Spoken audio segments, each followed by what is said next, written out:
पाकिस्तान का सबसे बड़ा हमदर्द तुर्की इस वक्त गेहूं के लिए तरस रहा है। 1 महीने भी नहीं गुजरे हैं कि तुर्की और इजिप्ट दोनों की अकड़ भारत ने निकाल दी है। ये जो खबर हम आपको बताने जा रहे हैं, इसे सुनकर आप सोचेंगे कि तुर्की के लिए दुखी हो या जो उसने अभी कुछ दिन पहले भारत की बेइज्जती करने की कोशिश करी थी उसे सोचकर खुश हों।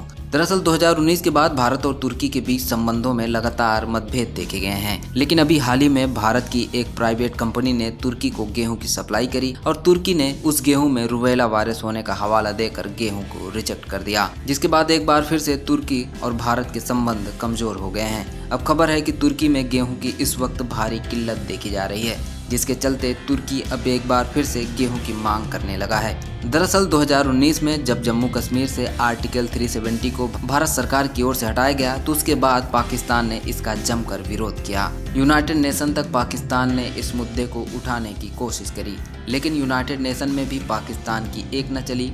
उसके बाद पाकिस्तान के सपोर्ट में तुर्की आया।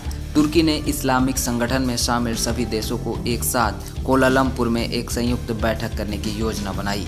इस योजना का उद्देश्य था कि हम सभी देश मिलकर भारत के खिलाफ आवाज उठाएंगे।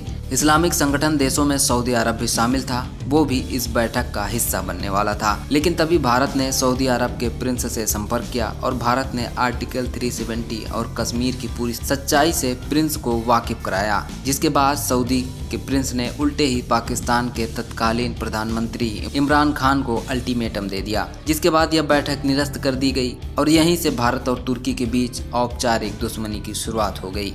लेकिन कुछ ही महीनों में तुर्की को यह बात समझ आ गई कि भारत से दूरी बनाना उसके हित में नहीं है। इसलिए तुर्की ने फिर से भारत के साथ अपने संबंधों को मजबूत करने के लिए अपने सबसे तेज तर्रार राजदूत को भारत के दिल्ली भेजा, ताकि फिर से संबंध को नया आयाम दिया जा सके। तुर्की से भारत आए नए राजदूत का नाम था फिरात सुलेम, जिन्होंने भारत और तुर्की के ठंडे बस्ते में बंद रिश्ते को फिर से पटरी पर लाने की भरपूर कोशिश करी और रिश्ते भी सुधरने लगे थे कि अब एक बार फिर से तुर्की के राष्ट्रपति अर्दोगान ने भारत को नीचा दिखाने की कोशिश की और भारत से पहुंचे गेहूं को रूबेला वायरस होने का हवाला देकर लेने से इनकार कर दिया।